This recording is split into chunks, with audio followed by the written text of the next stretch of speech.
Hello, sports fans, and welcome to the Scott Sports 101 Browns NFL Week 4 early games pregame show and update show. It's going to be a Browns pregame show and an early games update show. It will be because the Browns game starts just an hour from right now, an hour and 12 minutes from right now at 4:25 at Allegiant Stadium in Las Vegas. We'll talk about that and all the NFL action. But first, here is today's Scott Sports 101 Week 4 NFL trivia question. That's the Browns' opponent, a Raiders trivia question. Uh, the son of which Hall of Fame Raider was drafted by the Rams in the 2008 NFL Draft? And I have the answer later in the podcast. It's week 4 of the NFL. We have a full day of NFL football with teams looking to even up their record and a few teams looking to remain undefeated. Uh, Today, the Browns take on the Las Vegas Raiders as they look to salvage the easy stretch of their schedule. We are going to analyze a few advantages and disadvantages and general thoughts about these two teams. With the game taking place at Allegiant Stadium in Las Vegas, first one is piecing together the offense. The offensive line has struggled. What's supposed to be the return was supposed to be the return of Jedrick Wills last week. Ended up being Browns fans remembering why they didn't want him in there a year ago, coupled with the fact he's hurt again and out this week. Jack Conklin is out again, too, due to a hamstring injury. Conklin is the guy who could really help this offensive line more than anyone when he is ready. The interior of the line has struggled a bit too, and now Wyatt Teller is out. Maybe it's time to see some new blood, though. Rookie Zach Zinter gets the start at right guard this week. Can Joe Batonio and Ethan Powick hold strong up front? Lastly, it looks like Jones is going to flip his way through another week. We would brag about his last year, but this year we have our Raiders affiliate satis- uh, satisfying uh, uh, satisfying at the thought of taking advantage of him. Uh, Cleveland's offensive firepower remains limited without David Njoku and Nick Chubb.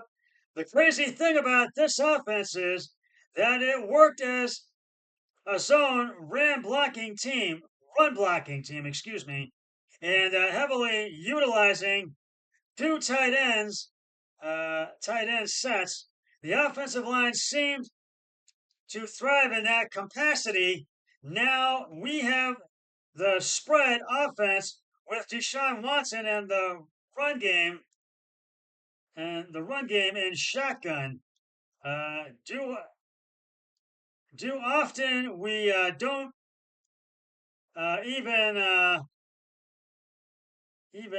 like the RPO out of it, but we act like we do. Uh, I hate shotgun runs most of the time, as the running backs can't build a head of steam, and Watson doesn't move in the pocket well. Last week, uh, Last week, the encouraging element we saw was Amari Cooper got some nice catches from Watson. Cleveland needs to figure out a way to get the ball to players quickly and in space. Everything is so slow developing in this offense, including Watson's decision making. There needs to be a lot of those short plays and runs to set up the play action. Excuse me, fake where you can take some of the deeper reps, and that's absolutely true, and I agree with that. It needs to be set up where you can take some of those play action fakes. The Raiders' defense has been bad, and their best pass rusher, Max Crosby, is out this week. Hopefully, that at least balances out things. Defense needs a complete game. That's the next thing we're going to talk about. The Browns' defense has been playing well for quarters and halves at beat uh, uh, has, but there always seems to be those couple of drives where they have crucial mistakes. The Raiders' run game isn't thriving. They don't have Devontae Adams. The rest of their offense doesn't light the world on fire. Rookie tight end Brock Bowers, excuse me, is promising. Gardner Minshew leads the charge for the Raiders. Minshew is uh, competing a lot for passes in the offense, 73.3%. He's uh, over averaging one. He's averaging, excuse me, not over averaging, but averaging one touchdown and one interception game. He's a gamer, but he can only work with what he's got. He's being sacked about 4 times per game. Last year he got sacked against the Browns. Minshew 15 of 23 for 305 yards, 2 touchdowns, and one interception. That was an astounding 13.26 yards per attempt. With the Colts, he also almost never runs, but he had 3 rushes for 29 yards and 2 touchdowns in that game. And I still have faith in the Browns' defense. I see the same degree of aggressive, but they've just fallen short on turnovers, and some plays that could have gone the other way, despite things not going their way. They are ranked 12th in yards, 13th in sacks and attempts, 7th and 3rd defense, and 16th in the red zone and goal line. So I really feel the offensive line really needs to step it up in this game today. Uh, so uh, and uh, and I'm going to read the Browns people what the media has said. The Browns Raiders preview. I'll read that in a moment. But right now, it is time to reveal the answer to today's Scott Sports 101 uh, 101 NFL Week 4 trivia question, and it is a Raiders trivia question, the Browns' opponent. The son of which Hall of Fame Raider was drafted by the Rams in the 2008 NFL Draft? And if you said Howie Long, you are correct. Howie Long played defensive end for the Raiders from 1981 until 1993 at an eight-time Pro Bowl selection.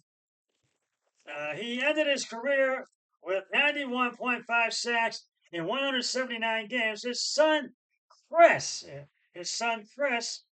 played defensive end for the University of Virginia before being drafted by the LA Rams. Now I have another trivia question on my next podcast, which will be for tomorrow's Monday Night Football game. So stay tuned for that. Now, getting to the Browns preview on the CBS Sports app. The similarities are striking. Both teams' star defensive ends are battling through significant injuries. Long-term questions have been raised about both quarterbacks, and each team is 1-2. Sunday's game between the Browns and Raiders is likely to set the tone for both sides. The effects for the loser are especially troubling. Only 42 teams began 1-3 that have began 1-3 have made the playoffs since the 1970 merger. Cleveland and Las Vegas are coming off losses. The Browns falling 21-15 to the Giants, and the Raiders getting walloped 36-22 by the Panthers. The latter defeat prompted soul searching in the Las Vegas locker room and team meeting on Monday. Both teams have reason to play with desperation, but they also have major issues. For Cleveland, rating Associated Press Defensive Player of the Year Myles Garrett insists he's playing even with injuries to his feet, Achilles tendon, and thigh. I try to spend every moment preparing my body for the rigors of the season, sometimes for bumps and bruises, like I have now, Garrett said. An injured animal is the fire says, so I am going to be at my best. The Raiders are planning to face Garrett as if he were at full strength. You watched a couple of those runs against the Giants last week, and he's just a wrecking shop. Las Vegas coach Antonio Pierce said, "It's the two guys on him, and it doesn't matter. They chip him. Doesn't matter. Run away from him. He chases it down. We see this every day with Max Crosby. We hardly ever see this effort with and this physicality from another player. As for Crosby, he didn't practice Wednesday because of an ankle injury. Suffered it 2 weeks ago at Baltimore. Crosby, who last season had 14 and a half sacks, was held to 3 tackles by Carolina and missed some snaps for the first time this season. Then there are other quarterbacks. Cleveland's Deshaun Watson has completed 57.8% of his passes for 551 yards and 3 touchdowns in his 3rd season since signing a $230 million guaranteed contract. On the other side, Gardner Minshew is the starter for now, but Aiden O'Connell remains an opinion. He started the second half of last season and went 5-4 over that stretch. Minshew bemoaned that he has had 3 interceptions and a lost fumble. Excuse me.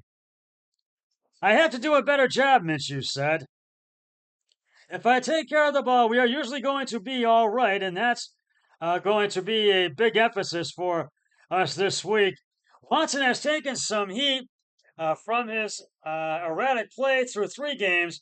He's among the NFL's lowest ranked passers, and there have been instances where he has held the ball too long or missed receivers.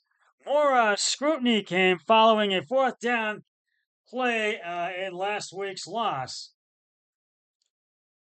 On a run pass option in the 4th quarter, Watson didn't throw to an open tight end, Jordan Atkins, in the flat. He ran instead and got stopped short of the marker. Everyone can pause the tape and say, "Hey, he should have thrown it here. He should have thrown it here," Watson said. No one in those film rooms, no one is making those decisions. So I go based off of what is offensive coordinator Ken Dorsey and Coach Kevin Stefanski are saying, and how they grade me on that. The lack of a running game is the major reason the Raiders haven't been able to establish a consistent offense. Las Vegas is last in the NFL with 51 yards rushing per game. Zamir White, who rushed for 397 yards over 4 starts to end last season, has been held to 102 yards this year on 3.2 per attempt behind a banged up, struggling offensive line. White said he's not frustrated, but he focused on, he is insisted, focused on getting better. If that happens, it could help the passing game, or maybe not. Balance, scheme balance. Raiders wide receiver Devontae Adams said, "It's important to be an efficient football team no matter what vehicle you use to control the offense." And Devontae Adams is not playing today. He is out, and that should help the Browns out a little bit. Help to balance things out, as I mentioned in my script. 3 Cleveland tackles were injured in last week's loss to the Giants, and a fourth, Jack Conklin couldn't make his season debut following reconstructive knee surgery after he strained a hamstring in practice. On top of that, 3-time Pro Bowl right guard Wyatt Teller will miss the next 4 games after being put on injury reserve with a knee injury. It's unheard, it's crazy, said left tackle Jedrick Wills Jr., who made his season debut last week and promptly hurt his surgically required knee, and we're all working to get back to do what we can do what we can for the team. But it's tough. We have people that have to fill in and step up, and that's the name of the game. The issues up front have contributed to Watson being sacked a league-leading 16 times. And the Raiders drafted Jackson Powers Johnson this year in the second round out of Oregon with the idea he could make an immediate impact on the offensive line. He hoped to compete to start at left guard, but an undisclosed injury took him off the practice field. And then Powers Johnson missed the first 2 games with an illness. He finally made his NFL debut against the Panthers, playing 21 offensive snaps, just working hard and getting better every day, Powers Johnson said. That's the expectation.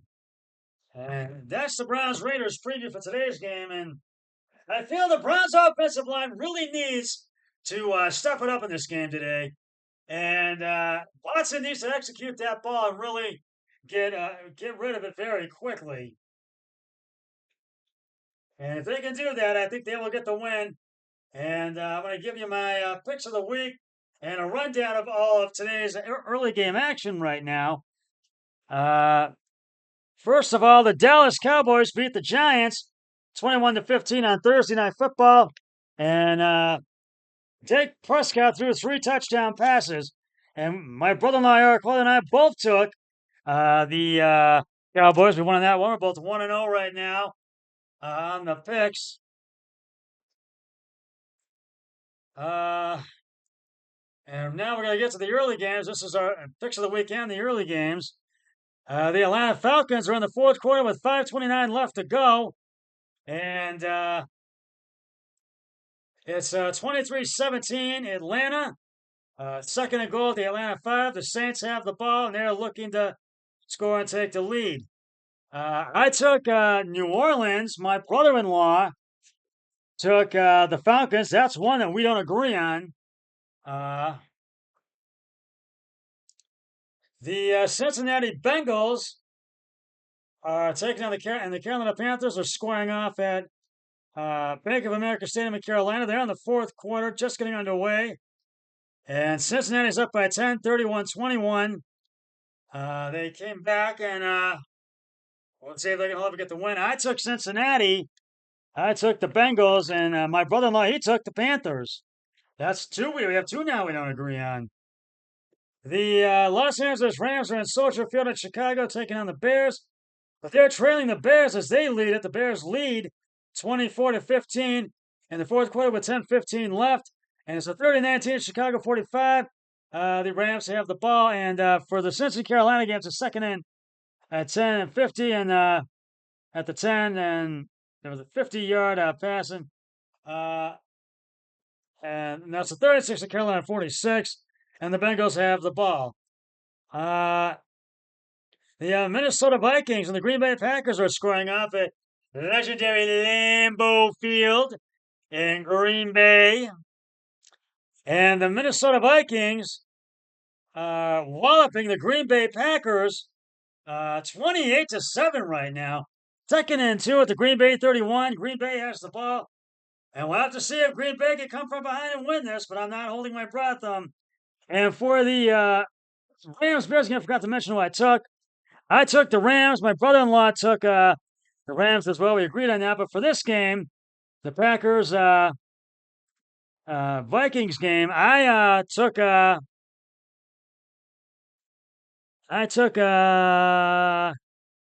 Green Bay, and my brother-in-law took the Vikings, and so that's another one that we don't agree on. And the Los Angeles Rams have just kicked a field goal. And it was the first and 10 at the LA 35, and they kicked a field goal, and now it's 24-18 Rams with 8:47 left to go in the fourth quarter. The Jacksonville Jaguars are taking on the Houston Texans at NRG Stadium in Houston, and it's 2017 Jaguars. Houston trailing by 3 points. Hopefully, if the second and 20 at the Jacksonville 46, Houston has the ball. I took the Texans, and so did my brother-in-law, Eric Oil. He took the Texans, and the Pittsburgh Steelers and the Indianapolis Colts are battling it out at Lucas Oil Stadium.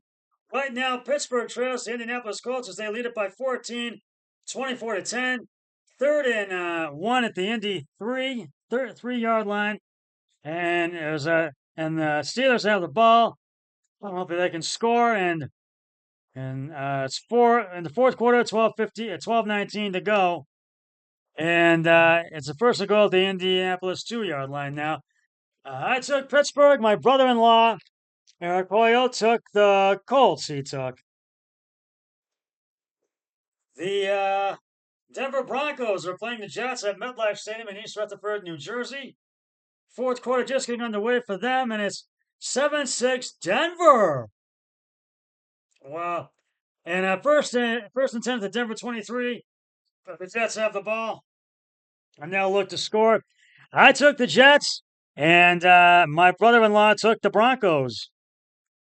So that's it's about 4 that we don't agree on already. Actually, no, and yeah, 4. You're right. 4. No, 5 we don't agree on. Excuse me. That's 5 we don't agree on. The Philadelphia Eagles and the Tampa Bay Buccaneers are battling it out right now. That's the game that I'm watching. And it's 33-16 Tampa Bay, fourth quarter. 11:25 to go. It's a first and 10 at the Tampa Bay. Second and 10 at the Tampa Bay 44. The Eagles have the ball, looking to score. I took Tampa Bay, and so did my brother-in-law. He took Baker Mayfield and the Bucks as well. Those are the early games going on. In the late games that we have coming up, late afternoon games, the Washington Redskins are in Arizona to take on the Cardinals at State Farm Stadium. I'm going with Arizona. So is my brother-in-law, Eric Hoyle. He's taking Arizona. The New England Patriots are at Levi Stadium in Santa Clara, California to take on the 49ers. I've taken the 49ers, and so has my brother-in-law, Eric Hoyle. He's taking the 49ers as well. The Browns are in Las Vegas taking the Raiders at Allegiant Stadium. I'm going with the Browns to win this one, and so is my brother-in-law. And I'm going to say Browns 24, Raiders 21. I don't think it's going to be that high scoring of a game today between the Browns and Raiders. The Kansas City Chiefs are at SoFi Stadium in Inglewood, California, to take on the LA Chargers. I'm going with Kansas City. My brother-in-law is taking the Chargers, so we have 6 total that we don't agree on. Uh, and